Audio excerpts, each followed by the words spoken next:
اعوذ باللہ من الشیطان الرجیم بسم اللہ الرحمن الرحیم ابو الحکیم جہاد اپنی کتاب کیسی طلاق کتنا بڑا جرم نے مسلمانوں کو یہ سمجھانے جا رہا ہوں کہ آخر مسلمانوں نے کیوں طلاق کے معاملے میں اللہ تعالیٰ کے واضح حکم سے کھلی بغاوت اور سرکشی کی اور اس حکم کا کھلم کھلا مذاق اڑایا اور اسے منسوب بھی ہے عمر رضی اللہ تعالیٰ عنہ جیسے صحابی اور دیگر صحابہ کی طرف منسوب کیا، یعنی مسلمانوں نے اپنی کھلی بغاوت اور سرکشی کو منسوب مقدس صحابہ کی طرف کیا کہ ہم ان کی پیروی کر رہے ہیں۔ مسلمانوں استغفر اللہ، روح کانپ جاتی ہے مسلمانوں کی اس بغاوت سے۔ حضرت عمر رضی اللہ تعالیٰ عنہ کا شمار ان صحابہ میں ہوتا ہے جن کے بارے میں پروردگار عالم نے اپنی اس کتاب میں گواہی دیا کہ میں ان سے راضی ہوں رضی اللہ تعالیٰ عنہ۔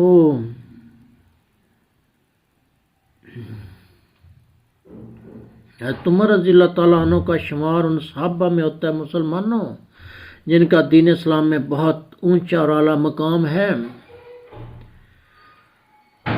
مگر مسلمانوں نے 3 طلاق والا پروسیس منسوب بھی حضرت عمر رضی اللہ تعالیٰ عنہ کی طرف کیا اور کہا کہ تمام صحابہ نے اس وقت جو موجود تھے ان کے اس حکم کو تسلیم کیا۔ استغفر اللہ۔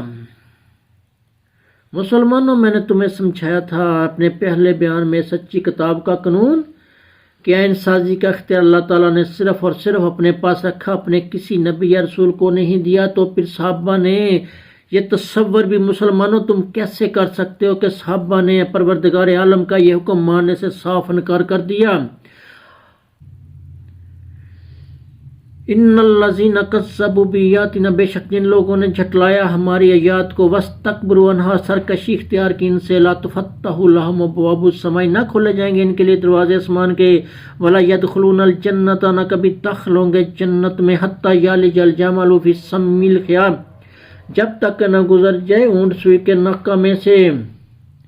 سورہ کہف آیت نمبر 26 کا بھی صحابہ کو بخوبی علم تھا۔ ولا یشرکوا فی حکمہ احدا، اور نہیں شریک کرتا وہ اپنے حکم میں کسی کو۔ سورہ یوسف آیت نمبر 67، ان الحکم الا للہ، نہیں چلتا حکم کسی کا سوائے اللہ کے۔ سورہ ابراہیم آیت نمبر 41، واللہ یحکم، اللہ حکومت کر رہا ہے، لا معقب لحکمہ، اور نہیں نظر ثانی کر سکتا کوئی اس کے فیصلوں پر، اس کے حکموں پر۔ پھر سورہ طارق آیت نمبر 13 کا بھی صحابہ کو بخوبی علم تھا۔ انہ لقول فصل، بے شک یہ قرآن البتہ 2 ٹوک فیصلہ کرنے والا کلام ہے۔ پھر صحابہ کو اس آیت مبارکہ کا بھی پتہ تھا۔ سورہ مائدہ کی آیت نمبر 49، آپ صلی اللہ علیہ وسلم ان کے معاملات میں خدا کی نازل کردہ وحی کے مطابق ہی حکم کیا کیجیے، ان کی خواہشوں کی تابع داری نہ کیجیے، ان سے شاہ رہیں کہ کہیں یہ آپ صلی اللہ علیہ وسلم کو اللہ کے نازل کیے ہوئے حکموں سے ادھر ادھر نہ کر دیں، کسی ایسے حکم سے جو نازل کیا اللہ تعالیٰ نے آپ صلی اللہ علیہ وسلم پر۔ پھر بھی مسلمانوں تم یہ تصور کرو کہ صحابہ نے آئین سازی کی، اپنے رب کی بات نہیں مانی۔ آج میرا موضوع بحث سورہ طلاق کی آیت نمبر 1 ہے۔ آپ صلی اللہ علیہ وسلم، اے نبی، اپنی امت سے کہہ دیجئے کہ، یہ بریکٹ میں آئے گا، جب بھی تم نے اپنی بیویوں کو طلاق دینی ہو تو انہیں عدت میں طلاق دو، عدت کا حساب رکھو اور اللہ سے ڈرو جو تمہارا رب ہے۔ واتقوا اللہ ربکم، اور ڈرو اللہ سے جو تمہارا رب ہے۔ نہ تم انہیں ان کے گھروں سے نکال لو اور نہ وہ خود نکلیں۔ ہاں یہ اور بات ہے وہ کر بیٹھے کھلی بے حیائی، الا یاتینا بفاحشۃ مبینۃ، یہی وہ حصہ ہے جس کی اگر مفسرین تفسیر صحیح کر دیتے تو آج یہ 3 طلاقوں والا پروسیس کہیں بھی نہ چلتا روئے زمین پر۔ مسلمانوں، ایک حدیث ہے صحیح مسلم جلد اول کتاب الطلاق، حدیث نمبر 156، حضرت عبداللہ بن عباس رضی اللہ تعالیٰ عنہ کہتے ہیں کہ حضور پاک صلی اللہ علیہ وسلم کے عہد مبارک میں حضرت ابو بکر صدیق رضی اللہ تعالیٰ عنہ کے عہد مبارک میں اور حضرت عمر رضی اللہ تعالیٰ عنہ کے پہلی خلافت کے پہلے 2 سالوں میں 3 طلاقیں، 1 طلاق تصور ہوتی تھی۔ پھر حضرت عمر فاروق رضی اللہ تعالیٰ نے کہا کہ جس کام میں لوگوں کو جلدی کرنی چاہیے وہ اس میں دیر کرنی چاہیے، وہ اس میں جلدی کرنے لگے ہیں، تو کیوں نہ ہم اسے قانون بنا کر نافذ کر دیں۔ چنانچہ حضرت عمر رضی اللہ تعالیٰ نے اسے قانون بنا کر نافذ کر دیا۔ استغفر اللہ، یہی حدیث ابو داؤد کی جلد 2 میں بھی موجود ہے۔ مسلمان 2 حکم دیے پروردگار عالم نے مرد کو کہ جب بھی تو نے اسے طلاق دینی ہے اسے اس کی عدت میں طلاق دینی ہے، یعنی عورت حیض سے نہا کر پاک ہو جائے اور عدت کا حساب رکھنا ہے۔ پھر دھمکی دی، واتقوا اللہ ربکم، ڈرو اللہ سے جو تمہارا رب ہے۔ مسلمانوں روح کانپ جاتی ہے دھمکی سے، مگر مسلمانوں کی روح نہیں کانپی۔ میں سب مسلمانوں سے مخاطب نہیں جنہوں نے بغاوت کی، میرے مخاطب صرف اور صرف وہی مسلمان ہیں۔ مسلمانوں نماز اپنی اوقات اور رکعتوں کے ساتھ فرض ہے۔ کوئی اگر ظہر کی 4 رکعت فجر کے وقت پڑھ لے تو کیا کوئی مزید شعور مسلمان اس کی نماز کو مان سکتا ہے؟ مسلمانوں، پروردگار عالم نے تمہیں سورہ آل عمران کی آیت نمبر 101 میں حکم دیا تھا، وَمَن يَعْتَصِم بِاللَّهِ فَقَدْ هُدِيَ إِلَىٰ صِرَاطٍ مُسْتَقِيمٍ، اور جس نے مضبوطی سے تھام لیا اللہ کا دامن یقیناً وہ ہدایت پا گیا، سیدھے راستے کی طرف تم نے نہیں تھاما۔ پھر سورہ 103 نمبر آیت میں حکم دیا، وَاعْتَصِمُوا بِحَبْلِ اللَّهِ جَمِيعًا وَلَا تَفَرَّقُوا، اور مضبوطی سے تھام لو اللہ کی رسی یعنی قرآن مجید کو، اور فرقہ بازی نہ کرنا۔ مگر تم نے نہ تو رب کا دامن تھاما، نہ ہی قرآن مجید جو رب کا دامن ہے نہیں تھاما۔ وہ حدیث تھامی جو سچی کتاب پر سوالیہ نشان لگاتی ہیں، وہ تمہارے نزدیک ان حدیث کی بہت زیادہ اہمیت ہے جو اس سچی کتاب کی سچائی پر سوالیہ نشان لگاتی ہیں، اور یہی مسلمان تیری بغاوت ہے۔ سب سے بڑی بغاوت تیری یہ ہے کہ تو سچی کتاب کو عملی طور پر سچا نہیں مانتا، تو اس گواہی کو نہیں مانتا جو پروردگار عالم نے اپنے نبی کی دی ہے کہ میرے نبی نے یکساں تعلیمات دی ہیں۔ جس دن تو نے اس گواہی کو مان لیا تجھے تیری سمجھ میں دین خود بخود آ جائے گا، اور تو بغاوت سے خود بخود باز آ جائے گا، رک جائے گا۔ مسلمانوں، پروردگار عالم نے تمہیں فرقہ بازی سے روکا اور اس عذاب عظیم کی دھمکی دی، تم تب بھی باز نہیں آئے۔ پروردگار عالم نے یہاں تک دھمکی دی، اگر تم نے سچے مذہب کو ٹکڑوں میں بانٹا تو میرے نبی صلی اللہ علیہ وسلم کا تمہارے ساتھ کوئی تعلق واسطہ نہیں، تم تب بھی باز نہیں، تم نے فرقے بنا کر چھوڑے۔ یہ فرقہ بازیوں کی ضد بازی ہے، طلاق کا پروسیس۔ ہر مسلک دوسرے مسلک کی مخالفت میں کی وجہ سے سچائی تم سے چھپا رہے ہیں، تو تم اس اتنی بڑی واتقوا اللہ ربکم اس دھمکی سے کب ڈرنے والے تھے؟ تم نے صحابہ کا نام لے کر کھلی بغاوت کی، اپنا ہی قانون پروردگار عالم کے قانون کے مقابلے میں لا کر کھڑا کر دیا کہ مرد کو یہ پاور ہے کہ وہ اکٹھی 3 طلاقیں دے سکتا ہے۔ مسلمانوں، یہ بغاوت ہے، کبھی ہو ہی نہیں سکتا کہ ظہر کی 4 رکعت کوئی مسلمان فجر کے وقت پڑھ لے تو فجر کے وقت اس کی ظہر کی نماز ادا ہو جائے، تصور بھی جرم ہے۔ مسلمان، حج اپنے اوقات دنوں کے ساتھ فرض ہے۔ حج کے مہینے میں ہوتا ہے، احرام باندھنا لازمی ہے۔ 8 ذی الحج کو مسجد حرام چھوڑ کر منع میں جا کر 5 نمازیں ادا کرنے کا حکم ہے، اور پھر منع چھوڑ کر عرفات میں جانے کا حکم۔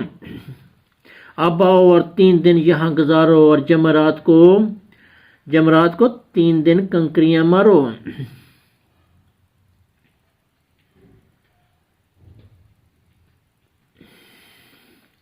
اب اگر کوئی ذی شعور مسلمان حج کے یہ ایام جو حج کے مہینے میں ہی مخصوص ایام میں ہوتا ہے اور دنوں میں حج کرنے کی کوشش کرے تو کیا کوئی مسلمان اس کے حج کو حج مانے گا؟ بلکہ اس کے اس کام کو کھلی بغاوت، اپنے رب سے کھلی بغاوت کہے گا کہ یہ اپنے پروردگار کے احکامات کا مذاق اڑا رہا ہے۔ مسلمانوں، پروردگار عالم نے حکم دیا مرد کو کہ طلاق تو صرف اس صورت میں دے سکتا ہے جب تیری بیوی حیض سے پاک ہو جائے، بغیر مباشرت طلاق دینی ہے۔ اگر تو نے مباشرت کر لی تو اس ماہ اس کو طلاق دے ہی نہیں سکتا، کیونکہ پھر تو عدت کا حساب رکھ ہی نہیں سکتا، حکم ہے تیرے لیے۔ اگر مرد کی اس طلاق کو طلاق مان لیا جائے، اگلے حیض سے پہلے اس نے دوسری طلاق دے دی، اگر ہم نے اس طلاق کو طلاق مان لیا مسلمانوں، تو پھر شیطان کو 3 دن 7 کنکریاں مانی، ایک ہی دن کٹھی 21 کنکریاں مارنے سے اگر حج نہیں ہوتا تو پھر طلاق کا پروسیس 3 ماہ کے بجائے ایک ہی ماہ بلکہ ایک ہی وقت دینے سے ہو ہی نہیں سکتا۔ پاور نہیں ہے نا مسلمان، کسی مرد کے اندر یہ پاور، طاقت ہی نہیں ہے۔ مانی تو تب جائے نا جب اس کے اندر یہ طاقت ہو۔ حج رمضان کے مہینے میں کرنے سے کیا روئے زمین پر کوئی مسلمان مان لے گا حج ہو جائے گا؟ سفر کے مہینے میں رمضان کے روزے رکھنے سے روزے اس شخص کے کبھی بھی فرض روزے ادا نہیں ہوں گے، اسے یہ روزے رمضان کے مہینے میں ہی رکھنے ہوں گے۔ اب حکم آ گیا رب العالمین کا کہ نہ تم انہیں ان کے گھروں سے نکالو اور نہ وہ خود نکلیں، یہ وہ الا یاتینا بفاحشۃ مبینات۔ ہاں یہ اور بات ہے کو کر بیٹھے کھلی بے حیائی۔ مفسرین کی قرآن پاک کی تفسیریں اٹھا کر دیکھ لے مسلمان، لکھا ہے بدکاری کر بیٹھے۔ بدکاری مسلمانوں خفیہ زنا، خفیہ پشیدہ عمل ہے۔ اگر پکڑے جانے کو علانیہ بدکاری کہا جائے گا تو پھر اگر ہم اس کو تعبیر کر لیں کہ اس سے مراد عورت کو گھر سے نکالنا ہے تو سورہ نور کی پوری حکم کا زانی مرد عورت کی سزا کے پورے حکم کی نفی کر دی مفسرین نے۔ اگر عورت کی لانیہ بدکاری زنا ہے تو پھر اس کو 100 کوڑے مارے جانے کا حکم ہے۔ اب یہ 100 کوڑے کھا کر پھر پاک ہو گئی، اب مرد اس کو اس گھر سے نکال کر دکھائے۔ مسلمانوں مت مذاق بناؤ سچی کتاب کا۔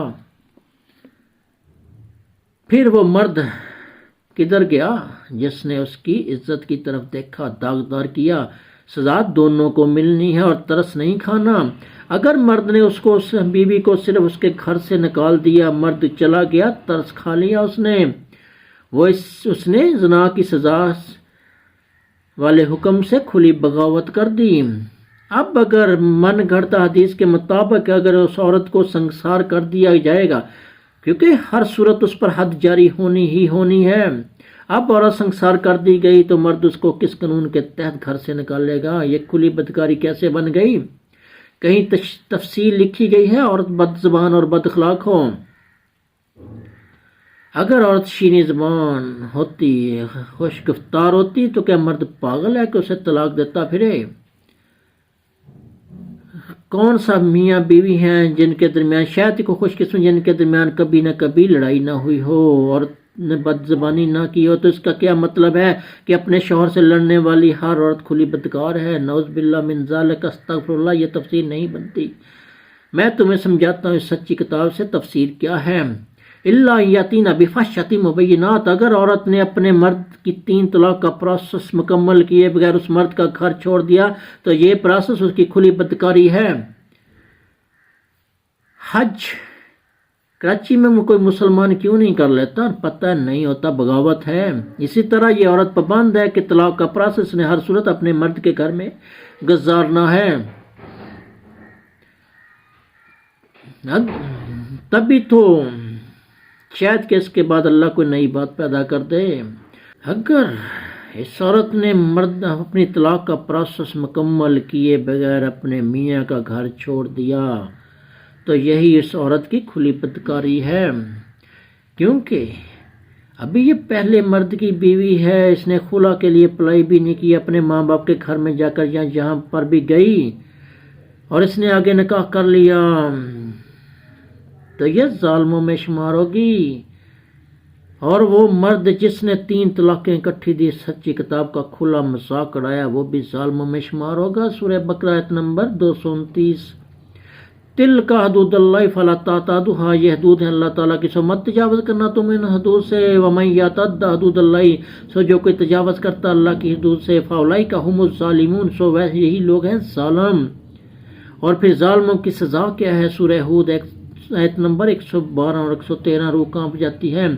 فاستقم کما امرت، سو ثابت قدم رہو جس طرح تمہیں حکم دیا گیا ہے. ومن تاب معک، وہ بھی جو تیب ہو کر تمہارے ساتھ ہیں. ولا تطغوا، اور تجاوز نہ کرنا حدود سے. انہ بما تعملون بصیر، بے شک اللہ تمہارے اعمال دیکھ رہا ہے. ولا ترکنوا الی الذین ظلموا، اور نہ جھکنا ان لوگوں کی طرف جو ظالم ہیں. فتمسکم النار، ورنہ تم بھی لپیٹ میں آ جاؤ گے جہنم کی. وما لکم من دون اللہ من اولیاء، نہیں ہوگا تمہارے لیے اللہ کے سوا کوئی اور سرپرست. ثم لا تنصرون، پھر نہ مدد ملے گی تمہیں کہیں سے. مسلمانوں، اب یہ میاں بیوی ظالم ہے. جو عورت اس مرد کے ساتھ، اس باغی مرد کے ساتھ نکاح کرے گی، وہ ظالموں میں شمار ہوگی. جو لوگ اس کے ایسے مرد کے نکاح میں شریک ہوں گے وہ بھی ظالموں میں شمار ہوں گے. اور یہی حال اس عورت کا ہے، یہ بھی ظالم. یہ تو کہ حضرت قرآن سچی کتاب، یہ پہلے مرد کی بیوی ہے. اس نے اپنے رب کی نہیں مانی، علماء کی مانی. اپنے میاں کو سچا مانا، رب کا حکم نہیں مانا. 3 طلاقوں کو طلاق سمجھ لیا. اگر اس مرد نے اکٹھی 3 طلاقیں دیں، حیض سے پاک ہو کر مرد نے اس سے مباشرت کر چکا، رب کعبہ کی قسم، اس سچی کتاب کی قسم، ابھی تو 1 طلاق بھی واقع نہیں ہوئی. جو کہتے ہیں کہ 3 مرد جب چاہے 3 طلاقیں دے لے، اس کو 1 طلاق تسلیم ہو جائے گی. یہ حکم، ہر حکم مسلمان تجھے پورا کرنا پڑے گا، تبھی طلاق ہوگی. یہی تمہیں بات میں سمجھانا چاہتا ہوں. یہ بہت بڑا جرم ہے جو معاشرے میں آ چکا ہے. مسلمانوں نے کیا کیا؟ اس حکم سے کھلی بغاوت کر دی. سب نے نہیں، اکثریت کہہ رہا ہوں. مسلمانوں، پلٹو، اپنے رب کی طرف لوٹو، بغاوت سے باز آ. جو لوگوں کو پہچان جو تیرے دشمن ہیں، تجھے سر پر جہنم کی راہوں پر دوڑا رہے ہیں. حق پہچان، سچ پہچان، اس سچی کتاب کو پہچان. اس گواہی کو مان جو رب العالمین نے اپنے نبی صلی اللہ علیہ وسلم کی سورہ انبیاء میں دی ہے کہ میرے نبی صلی اللہ علیہ وسلم نے یکساں تعلیمات دی ہیں. صدق اللہ العظیم.